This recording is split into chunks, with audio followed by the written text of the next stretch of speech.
they've had their problems on opening day before. Arsenal, when Wenger's been absolutely smashed from pillar to post. That being said, I kind of think nothing's changed. I'm not less convinced or more convinced about Arsenal. I think they got out of jail. I think Leicester will be kicking themselves after taking the lead on a couple of occasions. And I think they could also look to that handball from Ozil on the lead up to one of the goals. It was a clear off the arm that went against them. But defensively, I'm sorry, that's what's going to let them down this year, and that's why Arsenal will not be in the top 4 in my opinion. Defensively, though, I suppose you could argue they didn't have Koscielny, they didn't have Mertesacker. You had Nacho Monreal playing as centre. Well, they had like that all season, yeah, but they had those players last year. And so they didn't come up with the goods last year. I think there'll be some good football from Arsenal this year, but I don't think they have done anywhere near enough, right, to get into that top 4, not looking at what the other teams have done. Well, I have to agree, but the first thing that jumps out at me, as exciting a game as it was, I mean, the Premier League, the quality, you have to say, dire in defence. Well, all over. You look at Arsenal, still can't defend. Yeah, you still can't defend from set pieces. Leicester can't defend man on man. The officiating was awful. The Ozil handball, and Didi had a handball in the box in the first half. I was quite looking forward to the Premier League start. That was missed as well. No, I'm just saying, we're talking about football at the highest level. Yeah. You expect better. You expect better quality. You expect better quality defending. Yeah, but we prefer this sort of game. We prefer a game with 7 goals and 0-0 tactical masterclass and all that, surely. And go down the local park. I'm sure you'll see loads of those. This is football at the highest level. Hey, I'm supposed to be the -1. The Premier League just started. We've got 7 goals. What's up with you? I expect a better level, better quality from back to front. That's all. Wasn't expecting that. Listen, if you're Arsenal, you've got to look at the positives. They scored 4 goals at home. You've got a centre-forward who scores after 2 minutes, and it's a goal from nothing because it's a horrible ball in the box. So that's a good sign for them. Downside is you've lost 3 goals at home. But it is a makeshift defence. No Mustafi, no Koscielny, no Mertesacker. Yeah, but Arsenal for the last 2 or 3 seasons have had to chop and change at centre-back and because of injuries. They're constantly getting injuries. So you better get used to this. That's not going to change. Or do you think all of a sudden they're going to have a solid back? This is extreme, isn't it? Arsenal shipped a lot of goals. How is it extreme? Holding's a centre-back. Kolasinac was bought to play there. Yeah. So they've put Monreal in. Yeah, exactly. So when Koscielny's fit, there's only going to be one change. And by the way, I think the goalkeeper's looking flakier by every year it goes past now, Petr Cech. Really? I really do. I mean, he got away with one incredible when he came out and it was called a sweeper keeper, but it was only because Vardy didn't know he was there when he was through 1-on-1. He was completely in no man's land. 2 of the 3 goals, he's completely all over the shop. Look, Xhaka is right in one respect there, and it goes for the Premier League as a whole.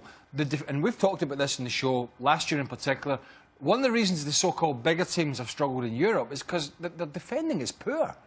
The defensive qualities in the Premier League compared to some of the big European teams, it just ain't good enough, and they get picked apart when they get in the big European competitions. Now, sometimes it makes for exciting games in the Premier League, but it doesn't make for a good result come the big European competitions. That being said, the positive is you bring a striker in his first Premier League game, Lacazette. Yeah, but I enjoyed it. Am I in the minority that I enjoyed this match? No, I enjoyed it as well. I enjoyed it as well. We're not sitting here saying, this is not... We're sitting here, you want to know about Arsenal. You're not asking us, did you enjoy the game? The game was exciting. Talking about the lack of quality. No, it was exciting. No, don't get me wrong. It's exciting. But just if you look at the Premier League, give them the money that's spent, give them the quality of player you expect to be on show, you expect a bit more. You expect that Arsenal can pass the ball out to the back for starters. They can't. Now, again... exciting, yes, but high quality, no. Do you know when it gets to Christmas time or December, whatever it is, and we see a very... It's the same thing, isn't it? Well, no, Christmas time's 25th. Right. December's a long month. It's in December, though. Well, I mean, factually, yes, it is. But 1st of December's not Christmas. But if I'm corrected. Don't put me off my track. If we were to sit here and say, Arsenal lost in whatever month it was, but it was exciting, you'd lose the plot. But they say, I don't care about exciting. I want to know how are Arsenal going to be better. No, but you're taking that completely out of context. You're talking about lack of quality in a league that is supposed to be the best in the world. But I'm just saying, as a neutral football, I prefer to watch this sort of match. But then that's why it costs. That's why the clubs are getting 100 million every year to be in the Premier League, because people do want to watch it. But that doesn't mean that it's the highest quality. The goals, all the goals are, you know, losing goals from set pieces, losing goals from giving the ball away. Because if teams do that better, then we won't see as many goals. And you won't be as excited. If Arsenal did that, well, were they in the Champions League? You don't expect them to get a hiding in the Europa League, or you hope not. But if an English team loses heavily in the Champions League in midweek and then does that on the weekend, the narrative will be totally different. Because look at how you get schooled against Europe's big boys, but you come and this is playground stuff. Shaq, a word on Petr Cech.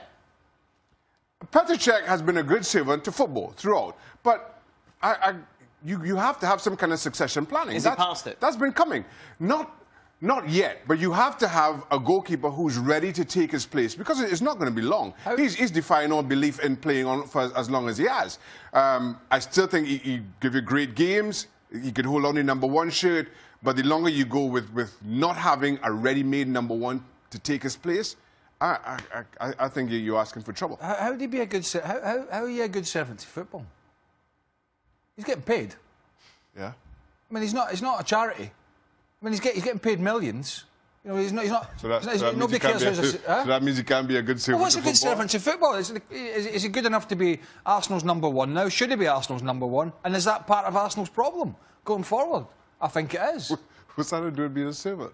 Well, I don't understand. Well, what is a servant to football? I don't understand that. Because he's getting paid. Everybody's getting paid. Okay. They're not serving football. They're doing it as a job. They're getting paid.